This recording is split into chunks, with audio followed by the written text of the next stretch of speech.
আসসালামু আলাইকুম। Welcome to my YouTube channel Baul Samaj. তো বাউল সমাজ নিয়ে আজকে কিছু কথা বলবো। কথাটা হইতেছে লেগে দুই দিকে। এক, বাউলের পেশা। দুই, বাউল গান।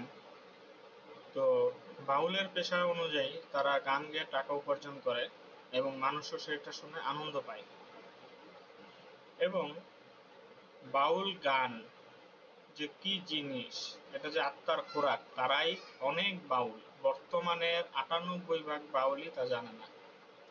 তারা গান গায় পয়সা উপার্জনের জন্য, এবং কিছু ইয়ং মেয়েরা আছে তারা গান গায় পয়সা উপার্জনের জন্য।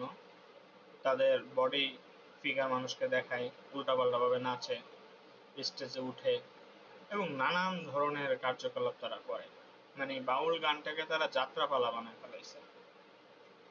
এখন ওইরকম কিছু দেখাইতে গেলে আমার এখন কাট কাট করে ভিডিও দেখাতে হবে। আর বর্তমানে বাউল শব্দটা, এই শব্দটার মানে অনেক গভীর, সেই গভীরে গেলাম না। কিন্তু আমরা যারা পুরাতন বাউল গান শুনি, যেমন রজ্জব আলী দেওয়ানের মালেক দেয়ান, খালেক দেয়ান, তারপরে হইতেছে আপনার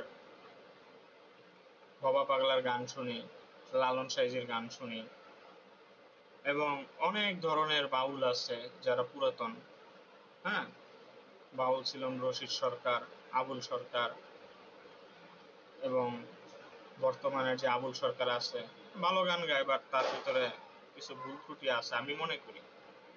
সে রশিদ সরকার ইত্তেফা নেওয়ার পর পরই উনি পীর সেজে চেয়ারে বসে পড়ছে, মুরিদ বানানো শুরু হয়ে গেছে।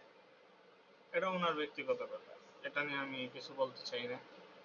কিন্তু আদৌ উনি কি আসলে সেইভাবে মুরিদকে রক্ষা করতে পারবে? কামেল উলির কথা আছে, আমার ভক্ত যদি পৃথিবীর এক প্রান্তে থাকে, আমি যদি অন্য প্রান্তে থাকি, আমার মুরিদ যদি আমাকে স্মরণ করে বিপদে পড়ে, তাহলে আমি তাকে সরাসরি সেই জায়গায় যাইয়া উদ্ধার করি। তো হয়তোবা রশিদ সরকারের সেই ক্ষমতা ছিল, এত্তেহাজি তাহাজ্জুদ, কিন্তু উনার আছে কিনা সেটা আল্লাহ মাবুদই জানে। আর বাউলের প্রসঙ্গতে যেটা ছিলাম, অল্প বয়সী ইয়ং বয়সী মেয়েরা গানের থেকে দেহটাই ঝুলায় বেশি। আপনারা হয়তো বুঝতে পারছেন আমি কি বলছি। তো আসলে গান হইতেছে একটা মর্মান্তিক ব্যাপার, এবং আত্মার খোরাক সেটাকে তারা বানায় ফেলছে রং তামাশার খোরাক। যাত্রাপালার মতো নাচানাচি লাফালাফি করে, যা মন চায় তাই করে।